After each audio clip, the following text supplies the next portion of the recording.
Hello mga mangshis! Ayan, umagang-umaga kami nasa labas ng aking tariray. Kasi nga, masama na naman ang kanyang pakiramdam. Ayan, kaya pinapaarawan ko siya. Pagkagising pa lang namin, lumabas na kami kasi nga, magandang paarawan ng bata pag maagang maaga pa lang at unang sikat ng araw para naman mapreskuhan siya at maginhawaan.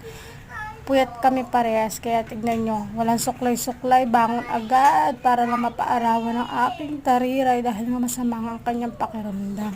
Ayan, gustong-gusto niya naman na pinaarawan ko siya. Kaya tignan nyo yung lola nyo, yung gulo-gulo pa yung hair niyan. Walang suklay-suklay, pagkabangon tayo agad, labas.